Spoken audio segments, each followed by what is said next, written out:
Okay, so this is the video walkthrough for Exam 1 for Introduction to Chemistry, Section 82922, which meets Mondays and Wednesdays at 11 a.m. I'll be walking through Form A.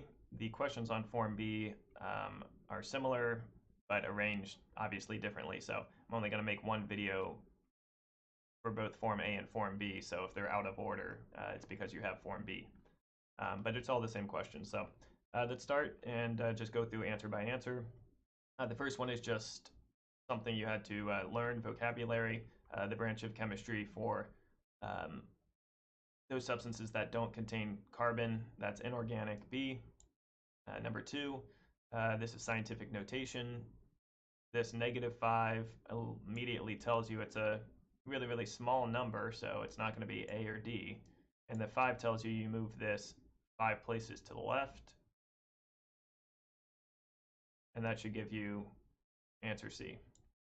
Number 3 is a compound unit problem given 22 kilometers per liter, which I'll just write here.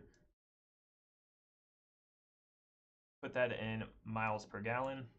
So I'll write the unit we want over here on the right. Write it poorly, but there it is, miles over gallon. Okay, and so we have to change both of these units, kilometers and liters. So I always like to take the numerator first and try to get rid of kilometers so that I know this first unit factor is going to have kilometers in the denominator. What relationship can I use? Well, I'm given 1 mile is 1.61 kilometers. So the 1.61 goes with kilometers. I'll write that down here. And then the other side of this unit factor is the other side of that equation, 1 mi, which is miles, right? Meters would be m. Mi is miles. Okay, so that gets rid of kilometers and leaves us with miles. Now I have to look at the other unit I'm given, liters. How do I get rid of that? Well, it's in the denominator in the given information, so it better be in the numerator here later on so that it cancels. And the relationship I have is 1 gallon per 3.78 liters. So the 378 goes with liters, and the other side here is 1 gallon. Okay, and so the units here now are in miles per gallon. Multiply across the top, divide by the bottom, and that should give you 52 miles per gallon. Number 4 is a temperature conversion. We're given something in Fahrenheit, so we have to use this, and we have to put the -129 in right here. So -129 minus 32, hit enter on your calculator, and then multiply that by 100 divided by 180. That should give you A. Number 5, scientific notation. The decimal point here is at the end of this big long number, sort of implied there. So how many places do you have to move it? 3, 6, 9, 12, 15, 18, 21. Because scientific notation dictates that the significant numbers, the first significant digit is written, followed by a decimal place, and then the other significant digits are written. Okay, the 3, 0, and 6 here are significant. And then it's going to be times 10 to the something, and that something is how many places we move the decimal, which here was 21. Okay, A and C aren't in scientific notation because they're 30.6. It needs to be 3.06. Okay, so D is the only answer. Number 6 here, the base metric unit of mass is grams. These other units are, either volume or length or time, so just gram. Number 7, in 1 gigagram, there's 10 to the 9 grams. Okay, that was from memorizing those relationships that you use in unit conversions. Number 8, vocabulary.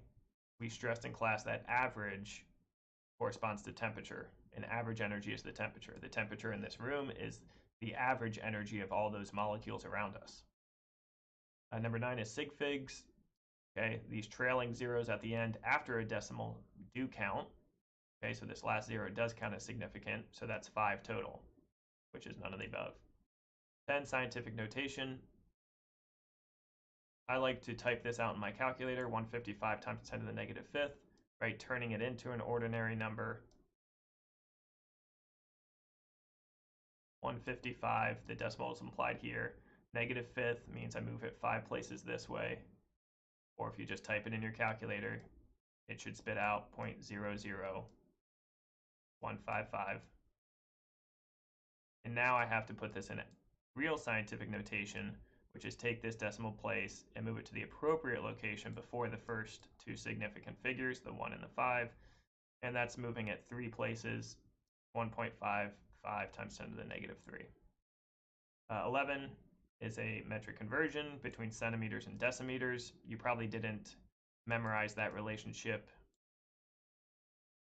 directly. You probably memorized how many centimeters are in a meter and how many decimeters are in a meter. Okay, so we'll need each of those memorized unit relationships to get us from centimeters to decimeters. Given 185 centimeters, something I've memorized is there's 100 centimeters in 1 meter. So I'm just going to use that unit factor to cancel out centimeters. I'm left with meters. I need to get to decimeters.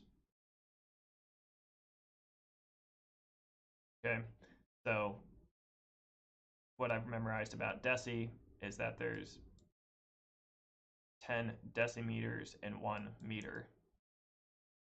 And so my meters will cancel out, multiply across the top, divide by the bottom, you get answer B. 12 is a vocabulary. We made the distinction between hypothesis and theory. This theory is actually rigorous, okay? Something that's been tested, whereas a hypothesis is sort of your best tentative proposal, where this theory has been tested by experiment time and time again. Okay, so the only correct answer here is C.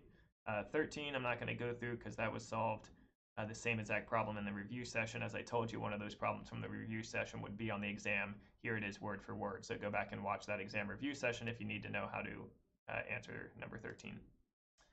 14 is just a memorization for micro. That's the Greek letter mu, and meter is M, so A is the only answer here. 15 is a percentage, and my formula for percentages is always a percent is some component over total, and that whole ratio times 100. And the 100 then takes it from a fraction into a percentage.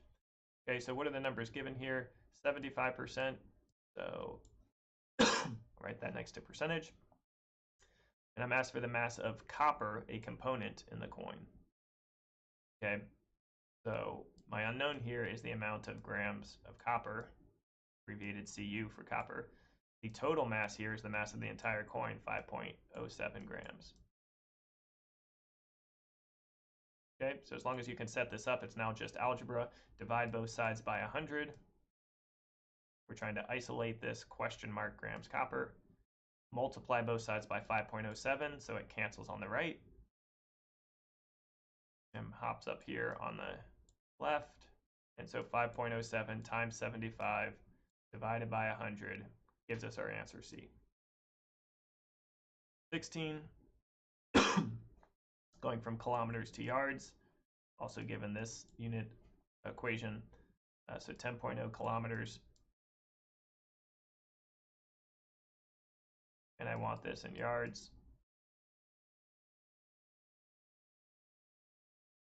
First thing I'm going to do is try to get rid of kilometers, and I've memorized that 1 kilometer is 1,000 meters.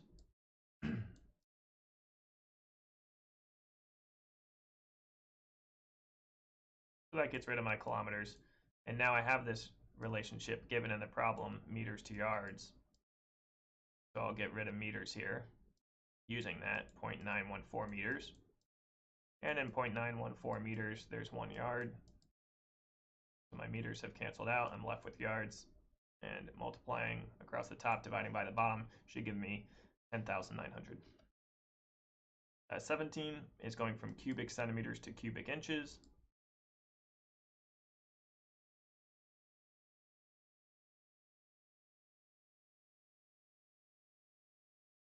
A lot of people mess this one up. Given 25, apologize for the writing here, given 25.5 cubic centimeters, how do I get into inches? Well, I'm given this unit factor, so I might as well use it. Cancel out centimeters, 2.54 centimeters. in 1 inch. But remember, this centimeters here, that cube implies that there's really 3 of these centimeters. Centimeters times centimeters times centimeters. That's what an exponent like this signifies. So this 2.54 centimeters on the bottom is only canceling 1 of these centimeters. So I'm going to need 2 more of these unit factors. Another 2.54 centimeters in the bottom per 1 inch. Another 2.54 centimeters per 1 inch. So that those 3 centimeters across the denominators here cancel out my centimeters in the given unit and leave me with 3 inches across the top to give me cubic inches. So that should come out to E. You do all that dividing.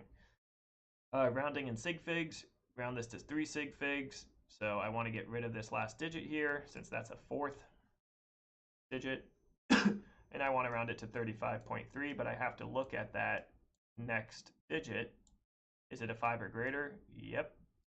So that causes that 3 to become a 4, 35.4.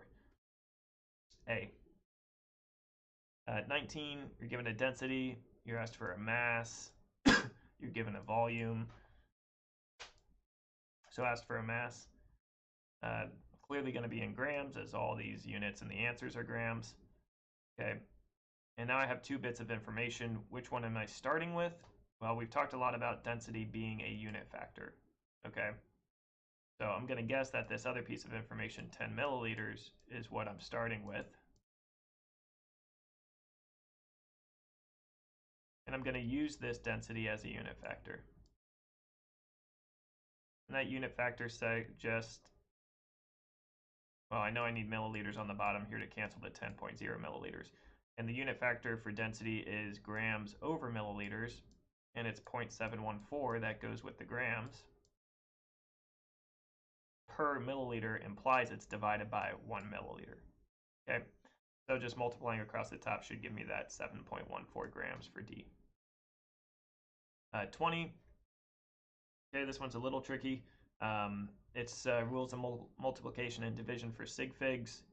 Okay, when you multiply 3 sig figs by 1 sig fig, your final answer has to only have 1 sig fig in it. Okay, so B is out, that has 3 sig figs. D is out, that has 3 sig figs. E is out, that has 3 sig figs. And actually A has 2 sig figs as well, so the only correct answer is C, because you have to limit it to 1 sig fig. Okay, 5.55 times 2 does give us 11.1, but we can't write 11, otherwise that's telling us 2 sig figs. We have to limit it to just 1 sig fig. Okay, so we have to drop these numbers, but I can't just report 1. I need that placeholder 0 to make it 10, so that there's 1 sig fig. 21 is now testing addition and subtraction.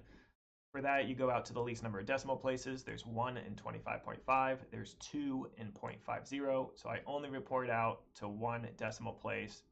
So A, B, and E are out because those are out to different decimal places. And adding 25.5 and 0.5 gives me 26.0 out to that 1 sig fig, so it's D. At 22, you're given a mass, and you're given a length, width, and height here, and asked for a density, right? We're calling that density as mass over volume. Okay, and even the answers here show you the units, grams over cubic centimeters. So that's sort of your roadmap here. You have to take this 39.589 grams, and just like the unit says, grams divided by cubic centimeters, you better be dividing 39.589 by some cubic centimeters. And you get those cubic centimeters by multiplying these 3 things together.